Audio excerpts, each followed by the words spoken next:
तो स्टार्ट करते हैं ओवरव्यू से, ठीक है। ओवरव्यू चैप्टर नंबर 4 का ओवरव्यू हम लेने वाले हैं। सबसे पहले तो आपको चैप्टर का परिचय ही पढ़ना है इसमें, है ना। इसमें सबसे पहला जो टॉपिक है वो आप जनन स्वास्थ्य के बारे में ही पढ़ोगे, ठीक है। जनन स्वास्थ्य यानी कि रिप्रोडक्टिव हेल्थ के बारे में ही पढ़ोगे, ठीक है। क्या होती है ना, WHO के अनुसार क्या परिभाषा दी गई है, साथ ही साथ इसमें कुछ सरकार के द्वारा किए गए कुछ कार्य होंगे। इस जनन स्वास्थ्य की भी क्या होती है, समस्याएं होती है ना, समस्याएं होंगी। और यहाँ पर क्या होती है, सरकार के द्वारा इस समस्या को हल करने के लिए कुछ क्या पढ़ोगे आप, कार्य नीति को पढ़ोगे, ठीक है। क्या पढ़ोगे, कार्य नीति को पढ़ोगे। इतनी बात क्लियर है। तो पहला आपका यही टॉपिक होने वाला है आज की क्लास में, ठीक है। उसके बाद फिर आप अगली क्लास में क्या पढ़ने वाले हो, इसमें आपको दिया गया है दूसरा टॉपिक, बहुत ही इंपॉर्टेंट है। मैं कह रही हूं ये क्लास सिर्फ 12th के बच्चों के लिए इंपॉर्टेंट नहीं है। अगर आप 10th के हो, 11th के हो, 9th के हो, या फिर कॉलेज के हो, या फिर आप बड़े इंसान भी हो, तभी भी आपके लिए क्लास इंपॉर्टेंट है, क्योंकि जो दूसरा टॉपिक इसमें आने वाला है वो है जनसंख्या विस्फोट का। जनसंख्या विस्फोट जो कि अब यहाँ पर भारत की ही नहीं विश्व की सबसे बड़ी समस्या बन चुकी है। ये जनसंख्या विस्फोट के बारे में हमने पढ़ना है। ये सारा किसके अंतर्गत आएगा, जनन स्वास्थ्य के अंतर्गत आएगा। आपको दिख रहा होगा, है ना, भारत ने चाइना को भी पीछे छोड़ दिया है, चीन को भी पीछे छोड़ दिया है, जनसंख्या के मामले में है। तो ये जनसंख्या क्यों बढ़ रही है, क्योंकि बहुत सारे क्षेत्रों में शिक्षा का अभाव है। अब ये शिक्षा का अभाव क्या है, लोग पढ़ नहीं रहे हैं, है ना। जब उन्हें पता ही नहीं है कि आखिर जनसंख्या को कैसे कंट्रोल करेंगे, तब तक कैसे वो जनसंख्या कंट्रोल में अपनी भागीदारी निभा सकते हैं। तो यहाँ पर आपको बताया जाएगा क्या, पहले तो जनसंख्या विस्फोट क्यों हो रही है, इन सब के रीजन भी बताएंगे, ठीक है। फिर आपसे यहाँ पर तीसरा जो आप टॉपिक पढ़ोगे उसमें आप क्या पढ़ोगे, गर्भ निरोधक उपाय के बारे में, ठीक है। क्या पढ़ोगे, गर्भ निरोधक उपाय के बारे में पढ़ोगे। यानी कि आपको जनन स्वास्थ्य के अंदर समस्याएं भी बताएंगे कि क्या क्या समस्याएं हैं, लेकिन उसके साथ साथ समाधान भी करा जाएगा, है ना। सिर्फ समस्या के बारे में हर कोई बात करे, हर कोई समस्या के बारे में बात करता है, लेकिन आपको यहाँ पर इसका सॉल्व भी दिया जाएगा कि आखिर इस समस्या को कैसे हम सुधार सकेंगे। तो ठीक उसी तरीके से जो जनसंख्या विस्फोट हो रहा है उसका आखिर निदान कैसे किया जाए, समाधान कैसे किया जाए, वो आप कहां पढ़ोगे, गर्भ निरोधक उपायों में पढ़ोगे, ठीक है।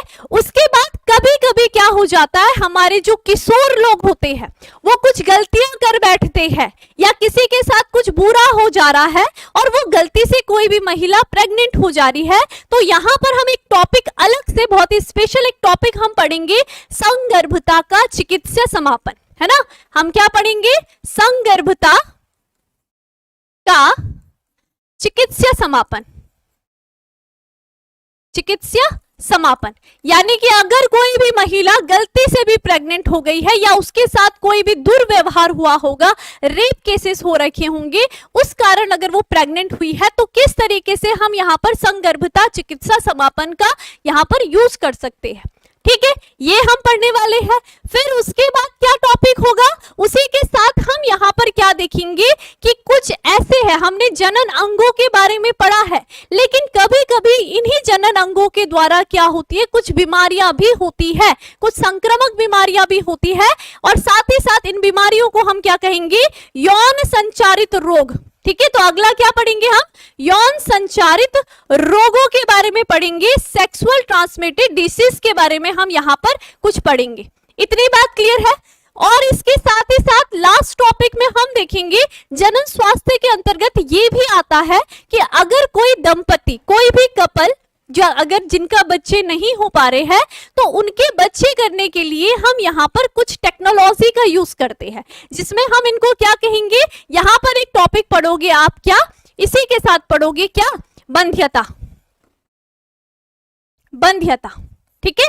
ये इसमें हम क्या करेंगे, किसी भी दंपति को जो मम्मी पापा नहीं बन सकते हैं उनको हम शिशु दे सकते हैं टेक्नोलॉजी के थ्रू। क्लियर हुआ, इतना ओवरव्यू आपको समझ में आया। पहले हम जनन स्वास्थ्य के बारे में पढ़ेंगे, फिर हम देखेंगे आखिर इसकी क्या क्या समस्याएं हैं, हम इसका समाधान कैसे कर सकते हैं, ठीक है। फिर अगला टॉपिक जनसंख्या विस्फोट के बारे में पढ़ोगे। जब जनसंख्या इतनी ज्यादा बढ़ रही है तो लोगों को जागरूक कैसे किया जाए, तो लोगों को जागरूक करने के लिए हमने उनके पास हम क्या करेंगे, उनको हम यहाँ पर उनको गर्भ निरोधक उपाय के बारे में पढ़ाएंगे। ठीक है। फिर उसके बाद यहाँ पर संगर्भता का चिकित्सा समापन पढ़ेंगे। फिर हमने कुछ यौन संचारित रोगों के बारे में पढ़ना है और लास्ट में हमने क्या करना है, बंध्यता के बारे में पढ़ना है। इतनी बात क्लियर है। आपके जो क्वेश्चन है एमटीपी ये सब मैं आपको बता दूंगी, ठीक है। लेकिन आपको अगर ओवरव्यू क्लियर है तो आपको इजी हो जाएगा। आपको काफी कुछ खुद आप अभी महसूस कर सकते हो, आधे से ज्यादा बच्चे, कि हाँ मैम चैप्टर तो ऐसा लग रहा है कि बड़ा इंटरेस्टिंग भी है, बहुत कुछ आपको सीखने के लिए इसके अंतर्गत मिलने वाला है। और जो आपकी पीपीटीज होने वाली है आज की क्लास में अगर आप बने हो तो डेफिनेटली आज आप इस वाले पार्ट को बहुत अच्छे तरीके से समझने वाले हो, ठीक है। तो इसकी जिम्मेदारी और गारंटी मैं ही दे रही हूं कि आप आज के टॉपिक को बहुत अच्छे से समझने वाले हो। क्लियर हो गया? चलिए फिर स्टार्ट करते हैं हमारा जनन स्वास्थ्य के बारे में कि जनन स्वास्थ्य क्या है। पहला आपका जो यहाँ पर जनन स्वास्थ्य दिया गया है उसकी डेफिनेशन से, ठीक है। तो सबसे पहले मैं यहाँ डेफिनेशन में आने से पहले मैं आपको क्या बता रही हूं, जनन स्वास्थ्य की हम बात कर रहे हैं ना, हमने कहा जनन स्वास्थ्य, स्वास्थ्य, ठीक है। जनन स्वास्थ्य यानी कि रिप्रोडक्टिव हेल्थ, रिप्रोडक्टिव हेल्थ के बारे में हम बात कर रहे हैं, ठीक है। जब आप क्या देख रहे हो, जब आप चैप्टर का नाम देख रहे हो, ठीक है, और इन शब्दों को देख रहे हो तो आपको क्या लग रहा है, जनन का मतलब तो हमें पता है कि हाँ ये किससे रिलेटेड है, जनन अंगों से रिलेटेड है ना। अब हम अगर बात करते हैं जनन अंग होते क्या है, जनन अंगों की बात करेंगे तो आपने क्या क्या पढ़ा है, नर और मादा के लैंगिक अंग पढ़े हैं, है ना। नर जनन तंत्र के बारे में आपने पढ़ा है आप सभी ने, उसके सारे अंगों के बारे में आपने बहुत अच्छे से चैप्टर नंबर 3 में पढ़ा है, ठीक है। मादा जनन तंत्र के बारे में पढ़ा है आपने, है ना, जनन तंत्र की बात करी हूं, ये आपने पढ़ा है बहुत अच्छे से। तो आपको शब्द को देख के ऐसा लग रहा है कि जनन स्वास्थ्य का मतलब है, स्वास्थ्य क्या होता है, जब हम अच्छे खासे होते हैं, अच्छे तरीके से काम करते हैं, है ना। तो जनन स्वास्थ्य को देखकर हमें ये लग रहा है कि जनन स्वास्थ्य का मतलब ये होता है कि जो हमारी नर और मादा है उनके जो जनन अंग है क्या वो सही तरीके से कार्य कर रहे हैं।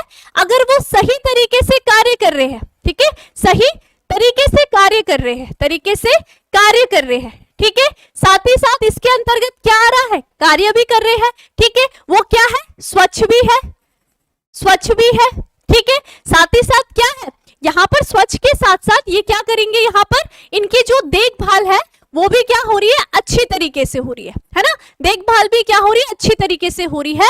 तो हम सोचते हैं कि जो डेफिनेशन है वो यही है कि जो भी जनन अंग होंगे एक तो वो क्या हो, वो स्वच्छ हो, उनकी देखभाल अच्छे से हो रही हो और वो क्या होंगे, सही तरीके से कार्य कर रहे हैं। तो यही क्या है, हमारा जनन स्वास्थ्य है, यही लगता है सबको।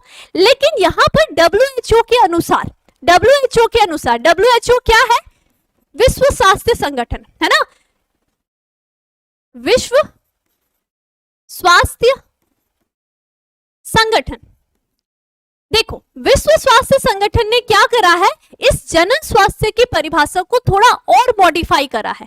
उन्होंने कहा है ठीक है, ये बात बिल्कुल सही है कि जनन स्वास्थ्य का मतलब क्या है, जो जनन अंग होंगे नर और मादा में वो सही प्रकार से कार्य कर रहे हैं, स्वच्छ भी है, ठीक है। लेकिन जरूरी नहीं यही बात हम जनन स्वास्थ्य नहीं कह सकते। हम ये कहेंगे जिस भी व्यक्ति का जो जनन अंग होंगे वो सही है, स्वच्छ है, सही प्रकार से कार्य कर रहे हैं, लेकिन इसी के साथ साथ उसकी क्या जो मानसिक स्थिति है, ठीक है, वो मानसिक रूप से, यानी कि पूरे स्वास्थ्य की डेफिनेशन दी, वो मानसिक रूप से सही है। वो क्या होना चाहिए, शारीरिक रूप से सही होना चाहिए, ठीक है। वो क्या होना चाहिए, भावनात्मक रूप से सही होना चाहिए, भावनात्मक रूप से सही होना चाहिए। वो क्या होना चाहिए, व्यवहारात्मक रूप से सही होना चाहिए,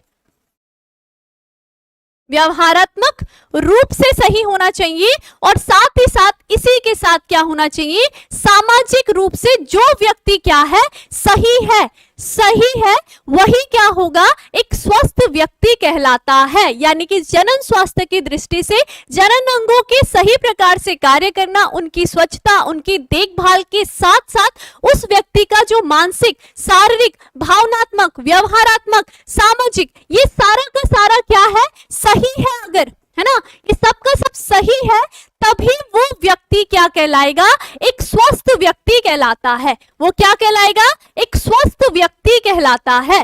ठीक है, अब इसका मतलब क्या होता है, ये तो वैसे भी आपकी डेफिनेशन होती है एक स्वस्थ व्यक्ति की, है ना, जो व्यक्ति शारीरिक, मानसिक, भावनात्मक, व्यवहारात्मक रूप से स्वस्थ होता है उसी को हम स्वस्थ व्यक्ति कहते हैं। अब जनन स्वास्थ्य के केस में इसको कैसे इंटरेक्ट करा है, इसको कैसे कनेक्ट करा है, आप खुद सोचिए। जनन स्वास्थ्य नहीं, मानसिक रूप से यानी कि उसकी जो मानसिक जो भी भावनाएं है ना, अगर हम मानसिक और भावनात्मक की बात करते हैं, आप खुद सोचिए कि आप यहाँ पर देखोगे दुनिया में ऐसे व्यक्ति भी है जो लड़कियों पर बहुत बुरी नजर डालते हैं। आप जो भी रेप केसेस सुनते हो, क्या आपको लगता है वो जो रेप करने वाला विक्टिम है, क्या वो मानसिक रूप से या भावनात्मक रूप से सही है? नहीं है ना, बिल्कुल नहीं है। तो जो भी जितने भी दुष्कर्म करते हैं, वो जितने भी व्यक्ति है, वो मानसिक और भावनात्मक रूप से अस्वस्थ है, उनमें कमी है, तभी वो क्या कर रहे हैं, 2-2, 3-3, 4-4, 5-5 साल की लड़की के साथ दुष्कर्म कर रहे हैं, क्योंकि वो मानसिक रूप से स्वस्थ नहीं है। अगर आपके अंदर भी ऐसी भावना आती है तो आप खुद अगर सोचोगे, आज में खुद अपने दिमाग में सोचो, अगर आपके भी किसी के प्रति गलत भावना आ रही है तो इसका मतलब आप भी एक स्वस्थ व्यक्ति नहीं हो। आप मानसिक रूप से, भावनात्मक रूप से क्या हो, कमजोर हो, टूटे हुए हो, यानी कि अस्वस्थ हो, बीमार व्यक्ति हो। समझ गए? तो वो व्यक्ति बीमार व्यक्ति होगा जिसकी भावनाएं दूसरों के प्रति, लड़कियों के प्रति बुरी है। क्लियर? ठीक है, शारीरिक रूप से उसका जो पूरा शरीर बाह्य तौर से कैसा है, आंतरिक तौर से पूरा शारीरिक संरचना वो भी स्वस्थ होना चाहिए, है ना। और यहाँ पर भावनात्मक, व्यवहारात्मक रूप से वही वाली बात हो गई, उसका व्यवहार कैसा चल रहा है ना। अगर वो किसी से बात कर रहा है, किसी लड़की से बात कर रहा है, या किसी लड़की हुई लड़की किसी लड़के से बात करी, ऐसा नहीं कहूंगी मैं केवल लड़की ही खराब है, लड़कियां भी आजकल लड़कों को फंसा करके बैठी है, तो वो भी क्या है, मानसिक रूप से बीमार बैठे हुए है ना, मानसिक रूप से वो सब बीमार है। वो अगर यहाँ पर मानसिक, भावनात्मक, व्यवहारात्मक उनका सही नहीं है, दूसरों को बुरी नजरों से देख रहे हैं, वो सारे के सारे बीमार कहे जाएंगे। और अगर तुम्हें लगता है कि तुम्हारे अंदर भी ऐसी भावना है तो उसको आज ही खत्म कर दो। मैंने कहा नहीं कि चैप्टर केवल पेपर पास करने के लिए है ही नहीं, आपके जो भी 12th के चैप्टर होंगे वो पेपर पास करने के लिए नहीं बने हुए हैं, वो आपके अंदर बहुत सारी चीजों को डालने के लिए बने हैं, अच्छे अच्छे गुणों को विकसित करने के लिए बने हुए हैं। समझ गए? तो ये चीज आपको अपने दिमाग में डालनी है कि यहाँ पर हम एक स्वस्थ व्यक्ति तभी कहलाएंगे जब हम सारे रूप से, ये सारे हमारे जनन अंग सही है, तो ये तो नहीं होगा ना कि वो स्वस्थ व्यक्ति होगा, उसकी मानसिक दृष्टि, जो भी उसका व्यवहार है, वो समाज में कैसे रह रहा है, ठीक है, तो ये सारे के सारे मैटर करते हैं कि वो जनन स्वास्थ्य या वो एक स्वस्थ व्यक्ति है। इनमें से अगर एक भी चीज उसकी खराब है तो वो व्यक्ति बीमार है और बीमार ही कहा जाएगा। और इस बीमारी का इलाज है अपनी भावनाओं, अपने दृष्टिकोण को बदल करके। क्लियर है सभी को ये बात? क्लियर? हाँ, सभी को क्लियर होनी चाहिए। समझ गए? तो चैप्टर को इस तरीके से मत पढ़ो कि आपको सिर्फ पेपर पास करना है, मत पढ़ो। मैं सच में कह रही हूँ कि ये चैप्टर ऐसा है ही नहीं, और मैं ना ही इस चैप्टर को कभी इस तरीके से पढ़ाऊंगी कि आपको रटना पड़े। ठीक है, समझो इस चीज को। एक टीचर अपने बच्चे का हमेशा विकास चाहता है। आज के टाइम पे शायद एक रटने वाली भावना आ चुकी होगी, लेकिन आपको रटना नहीं है, आपको समझना है, वो चीजों को अपने अंदर विकसित करना है। आपने मानव जनन पढ़ा, क्यों पढ़ा आपने? आपको अपने बारे में पता होना चाहिए, आपके लैंगिक अंग कैसे कार्य कर रहे हैं, क्या क्या चीजें हैं उसमें, क्या पार्ट्स है ना, ताकि कल के दिन सोचो कभी ना कभी काम तो आएगी ये सारी चीजें। और उसी तरीके से ठीक ये चैप्टर है कि हाँ, जो हमारे आसपास इतने ज्यादा कांड हो रहे हैं ना, ये सारे के सारे रेप केसेस हो रहे हैं, ये किस कारण से हो रहे हैं? ये इन बीमार व्यक्तियों के कारण से तो हो रहे हैं, जिन्होंने सारे लोगों पे गंदी नजर डाली भी है। इनके कारण ही ये जो बीमार व्यक्ति है, यही ऐसे बड़े बड़े काम को कर रहे हैं। क्लियर हो रहा है? क्लियर? ठीक है, तो ये ध्यान रखना है, जनन स्वास्थ्य की दृष्टि से WHO के अनुसार क्या होगी, यही एक सही डेफिनेशन है। ठीक है, अब इसको आपको मैंने कहा ना, मैंने आपको रटने के लिए रखा नहीं है, लेकिन आपको मैं इसी की यहाँ पर कैसे इसको आपने डेफिनेशन लिखनी है, अगर जनन स्वास्थ्य की डेफिनेशन होगी वो भी बताऊंगी, लेकिन उससे ज्यादा मतलब है कि आपको इसका अर्थ पता होना बहुत ज्यादा जरूरी है ना। देखो जनन स्वास्थ्य की डेफिनेशन में आप देख रहे हो ये क्या है, ये मादा का आप देख रहे हो जनन तंत्र है ना, इसको क्या फूलों से सजा रखा है, तो ये फूलों से सजा नहीं रहेगा, एक तरीके से ये बता रहा है कि जो जनन स्वास्थ्य की डेफिनेशन है इनका सही तरीके से कार्य हो रहा है ना, अच्छा अच्छा दिखा रखा है, ठीक तरीके से मादा में भी ये सही तरीके से कार्य कर रहा है, ठीक है। तो ये जनन स्वास्थ्य है, ठीक, लेकिन उसके साथ वो मानसिक सारी की सारी वो चीजें भी ऐड होनी जरूरी है। तो वही बात है, जनन स्वास्थ्य में जनन अंगों की स्वच्छता व उनके सही प्रकार से कार्य करने की क्षमता को देखा जाता है। तो ये तो ठीक है, ये कार्य कर रहे हैं, बिल्कुल सही बात है, लेकिन देखेंगे जनन के सभी पहलू सहित ये सारे पहलू के साथ साथ संपूर्ण स्वास्थ्य यानी कि उसका शारीरिक, भावनात्मक, व्यवहारात्मक और सामाजिक स्थिति जनन स्वास्थ्य कहलाती है। केवल ये डेफिनेशन सही नहीं है, ये पूरी की पूरी ही डेफिनेशन क्या होगी, सही होगी। क्लियर है, यही क्या है, जनन स्वास्थ्य है, और ये किसके अनुसार है, हमारे विश्व स्वास्थ्य संगठन WHO के अनुसार है। Concept clear. तो WHO की जो डेफिनेशन दी है आपकी ये डेफिनेशन बिल्कुल सही है। क्लियर हो गया, ठीक है, जनन स्वास्थ्य का आपका ये पहला पॉइंट क्लियर है। अब चलिए यहाँ पर अब हम देखने वाले हैं कि आखिर जो जनन स्वास्थ्य है इसकी क्या क्या समस्याएं हैं, क्या क्या इसकी कार्यनीति है, इस पे भी हम बात करेंगे। अब समस्या की बात करते हैं। आप सभी को पता है ना, हमने लैंगिक जनन की प्रक्रिया पढ़ी थी, लैंगिक अंग है, सब कुछ है ना, उससे एक बेबी बन रहा है। अब इसकी समस्याएं क्या है, जनन स्वास्थ्य के अंतर्गत हम जनसंख्या वृद्धि को भी पढ़ते हैं, है ना, जनसंख्या वृद्धि क्या कैसे हो रही है ना, एक घर में आप देख रहे हो 10-10 बच्चे हो रखे हैं, 4-4, 5-5 बच्चे हो रखे हैं, तो उन लोगों ने, उन परिवारों ने जनसंख्या वृद्धि में अपना योगदान दिया है ना।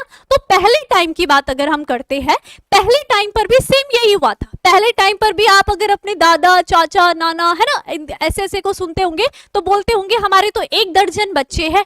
1 दर्जन मतलब वो 1 दर्जन केले आते ना, तो 1 दर्जन बच्चे का मतलब 12 बच्चे हैं हमारे जी, है ना, कोई आधे दर्जन बच्चे जी, 6 बच्चे हैं जी। तो ये क्या है, उस समय शिक्षा का अभाव था, तो लोग सोचते थे कि हम क्या करेंगे, जिसके घर में ज्यादा बच्चे होंगे तो उसके घर में काम भी ज्यादा होगा, है ना। 4 बच्चे खेत में चले जाएंगे, 2 बच्चे शॉप चलाएंगे, है ना, और 4-5 बच्चे क्या करेंगे, कहाँ, बाहर घूमेंगे, कुछ काम कर लेंगे, दूसरा काम, है ना। लेकिन वो ये नहीं सोचते थे कि अगर मैं केवल 2 बच्चे पैदा करूंगा, वो 2 बच्चों को मैं अच्छी शिक्षा दूंगा, अच्छा खाना दूंगा, अच्छा कपड़ा दूंगा, तो वही 2 बच्चे आगे चल करके मुझसे उसे दुगना वापस दे देंगे, है ना। लेकिन वो सोचते थे कि चलो काम भी बहुत ज्यादा है, गांव में बहुत काम रहता है, तो इतने बच्चे पैदा करूंगा कि सारा मेरा काम हो जाए। लेकिन उस समय शिक्षा का अभाव था कि ज्यादा बच्चे करने से आपका फायदा नहीं होगा, उल्टा नुकसान ही होगा। आप प्रॉपर हर बच्चे को एक अच्छी शिक्षा, भोजन, पोषण नहीं दे सकते हो, है ना, वो शिक्षा के अभाव के कारण था। तो यहीं पर ये समस्याएं भी थी उस समय। इस जनसंख्या को कंट्रोल करने के लिए सबसे पहले 1951 में, ठीक है, उस जनसंख्या की ये जो समस्या थी ना, वो ये जनसंख्या वृद्धि थी। तो यहाँ पर क्या हुआ था, 1951 में सबसे पहले क्या, सरकार के द्वारा परिवार नियोजन एक कार्यक्रम चलाया गया था। क्या चलाया गया था, परिवार नियोजन कार्यक्रम, परिवार नियोजन चलाया गया था कार्यक्रम, ठीक है। अब ये जो परिवार नियोजन कार्यक्रम था, इसके अनुसार हर घर में पहले, सबसे पहला जब चला होगा तो उस समय क्या थे, 2 बच्चे सबसे अच्छे, ऐसा तो चला था, है ना। ये देख रहे हो डायग्राम इस तरीके से, परिवार नियोजन, देखो, मन में हरदम रखो याद, छोटा परिवार सुखी संसार, है ना। आप भी खुद देखोगे, एक घर में आप देखते हो जहां पर 5 बच्चे हैं, एक घर में आप देख रहे हो ये चिंटू, मिंटू, है ना, टिंटू और सिंटू, ये सारे के सारे 4 बच्चे हैं। और वहीं दूसरे घर की अगर आप बात करते हो, वहां पर केवल छुटकी है और दूसरी क्या है, चिंटू है ना।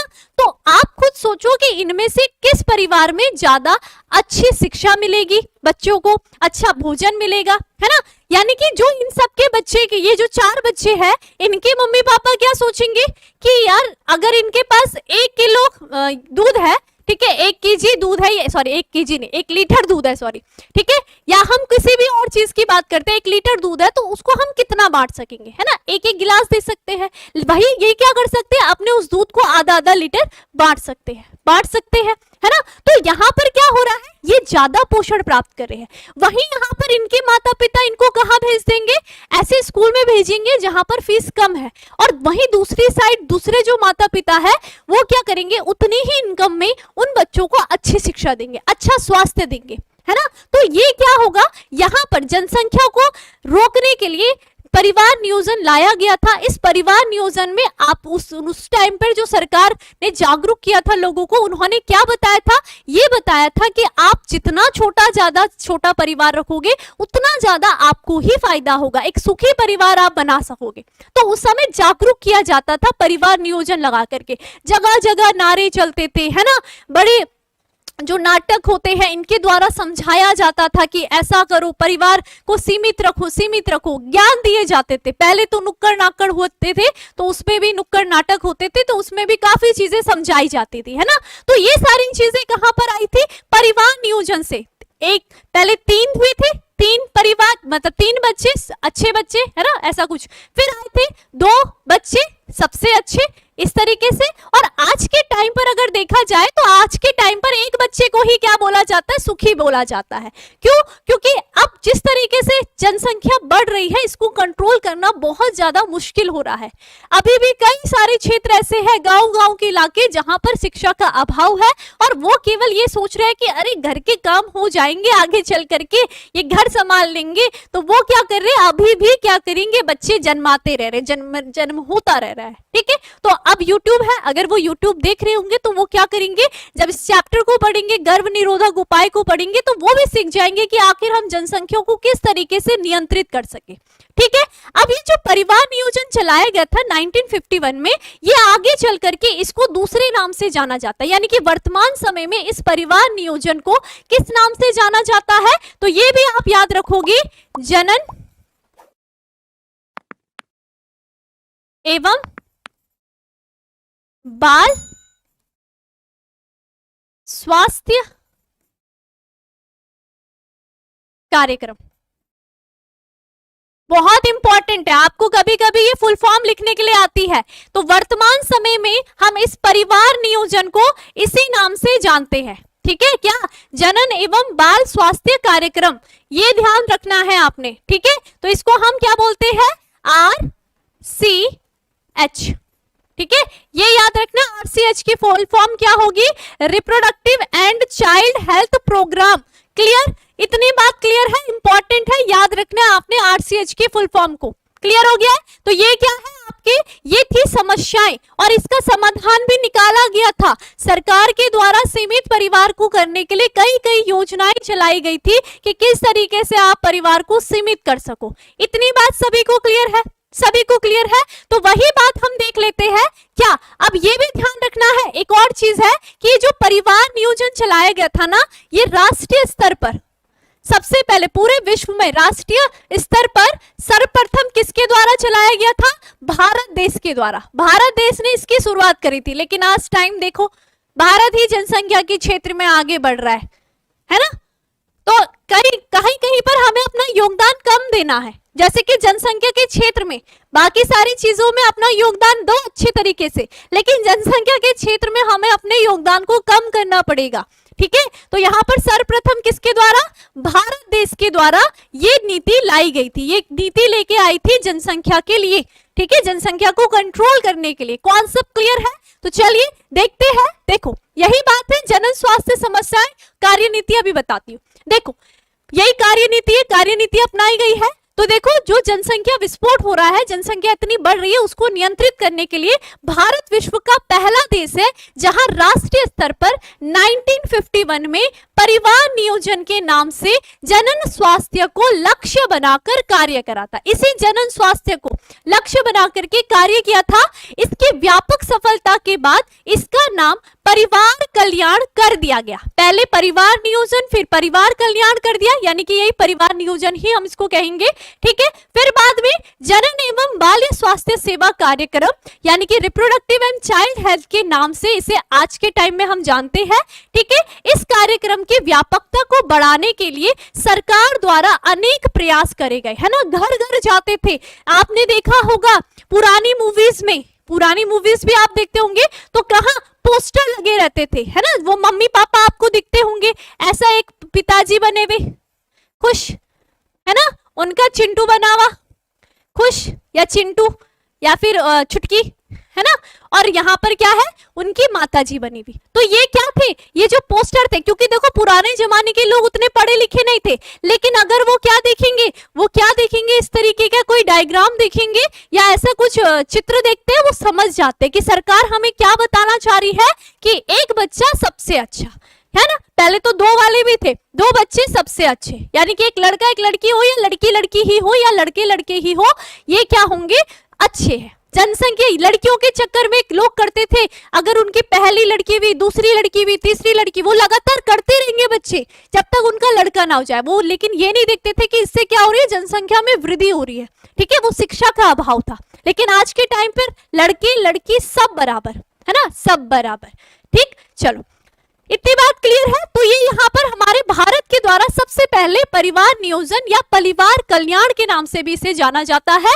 तो यहाँ पर ये बताया गया था कि किस तरीके से हम सुखी परिवार की, यहाँ पर बहुत सारे नुक्कड़ नाटक चलाए गए थे कि कैसे एक सुखी परिवार रहता है। एक सुखी परिवार, अगर आपको अपने घर में सुखी परिवार रखना है ना, तो इसके लिए क्या करना है, परिवार नियोजन को अपनाना है, ठीक है। तो बहुत सारे लोगों ने अपनाया होगा, क्लियर, तो ये ध्यान रखना है, तभी तो फिर धीरे धीरे करके ये पता चला।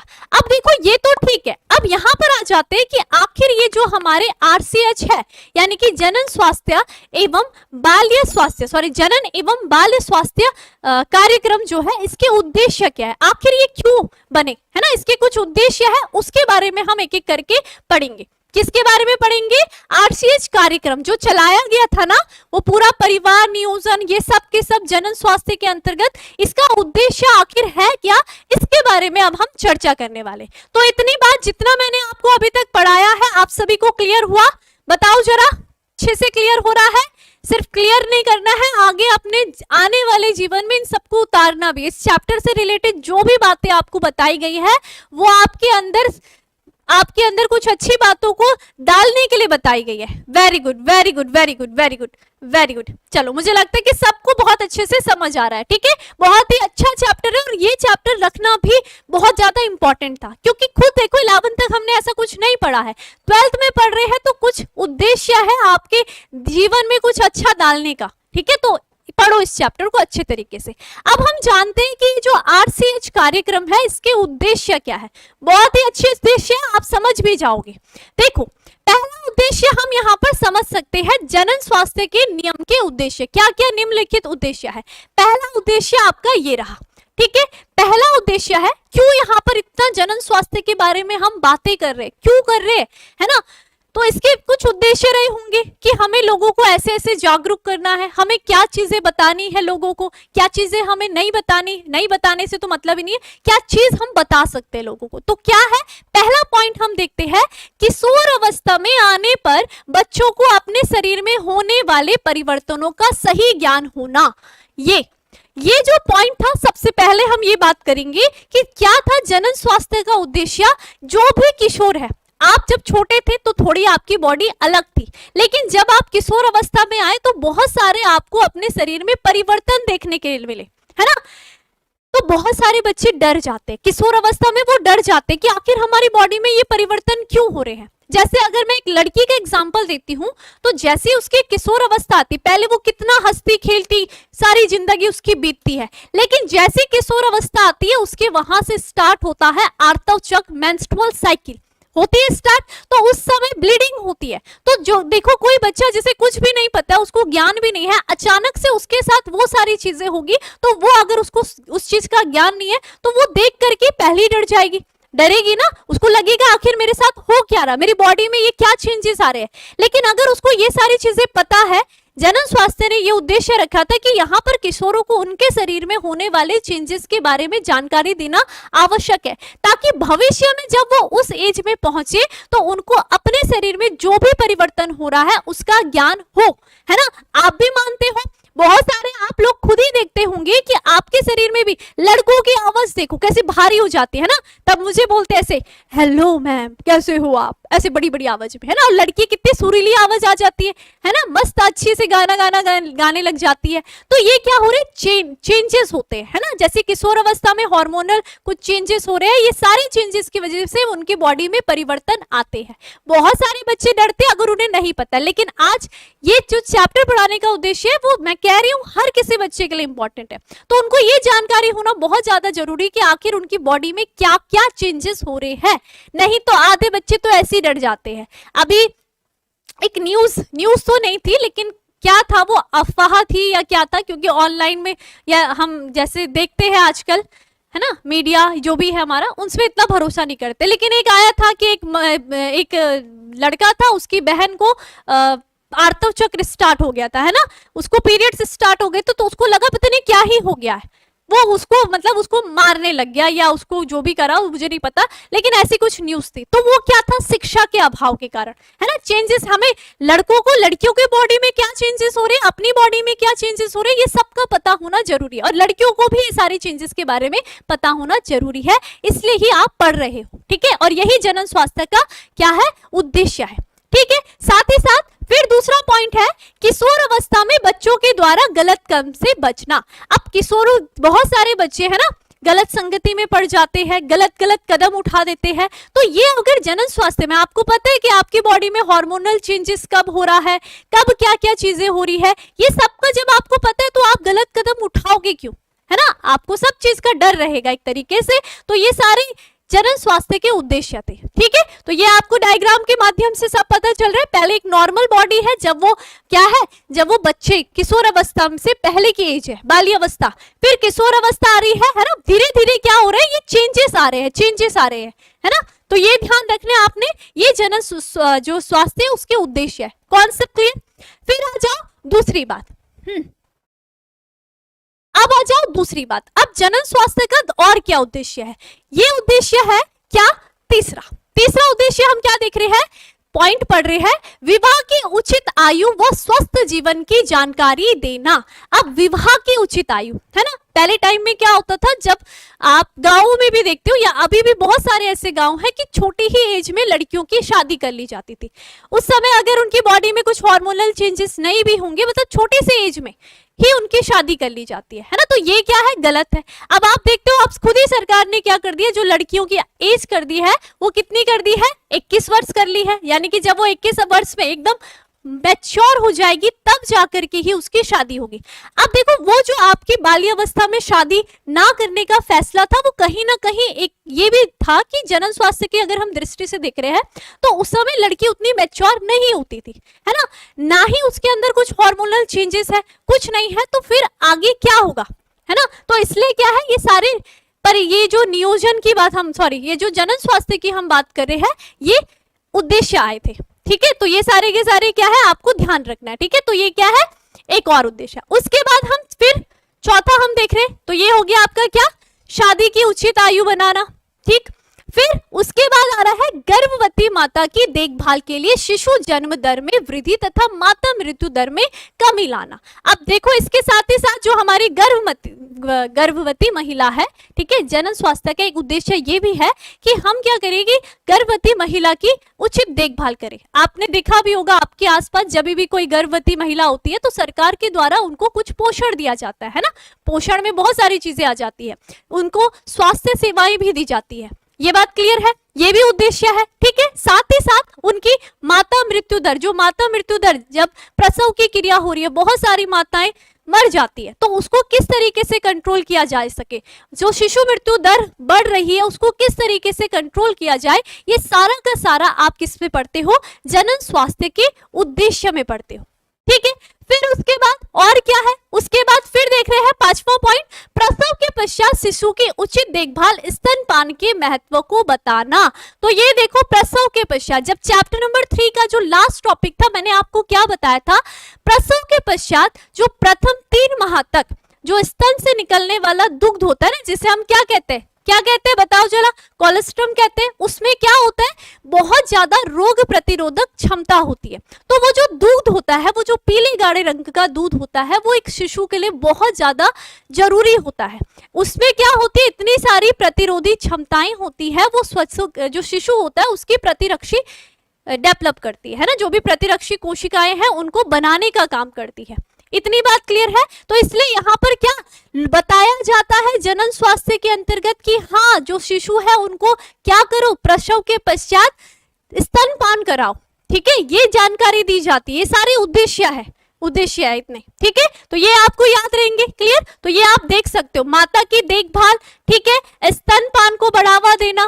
क्लियर, ठीक। फिर देख रहे हम और क्या उद्देश्य है, और देखो ये देखो ये आ गया आपका चिंटू है ना। तो देखेंगे हम प्रसव के पश्चात शिशु के नियमित टीकाकरण की जानकारी देना। अब शिशु पैदा तो हो गया, लेकिन आपने लिखा होगा, आप ही खुद जब छोटे रहे होंगे तो मम्मी बताती होगी कि आपको ये वाला टीका भी लगा है, ये टीका भी लगा है ना। तो ये सब क्या है, जनन स्वास्थ्य के उद्देश्य है कि आपको टीके लगने हैं। अगर शिशु ये जानकारी माता को है ही नहीं कि इसको कौन सा टीका लगना है, क्या टीका लगना है। घर घर में आपने देखा है जो आपकी आंगनबाड़ी की महिलाएं होती है वो घर घर आती है, कभी पोलियो की ड्रॉप के लिए, कभी कोई अन्य जानकारी के लिए। तो वो सब क्या है, वो सारा जनन स्वास्थ्य के उद्देश्य है, आपको जागरूक किया जा रहा है। टीकाकरण करो, बच्चों का टीकाकरण, माता का अगर टीकाकरण हो रहा है तो वो सबकी जानकारी निःशुल्क दी जाती है आप सभी को, है ना। तो ये उद्देश्य है ताकि आप भी जागरूक बनते रहो। ठीक, तो ये क्या हो गए, ये हो गया। इसके बाद देख रहे हम क्या, कन्या भ्रूण हत्या को रोकना। तो जनन स्वास्थ्य का यही सबसे बड़ा एक और उद्देश्य है कि कन्या भ्रूण हत्या को, पहले टाइम में, अब तो खैर उतना नहीं है, लेकिन कहीं कहीं गांव में शायद अभी भी हो सकता है।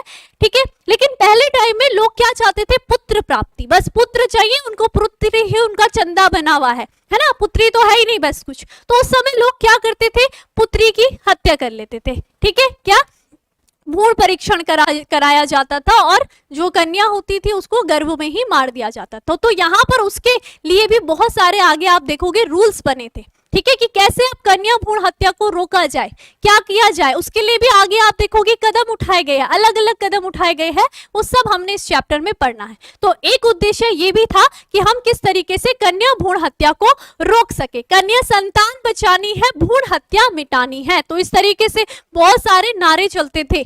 जनन स्वास्थ्य, ये जो सरकार थी वो बहुत काम करती थी इसके प्रति, तो उस समय बहुत सारे नारे, जुलूस, बहुत सारी चीजें चलती थी यहाँ पर लोगों को जागरूक करने के लिए।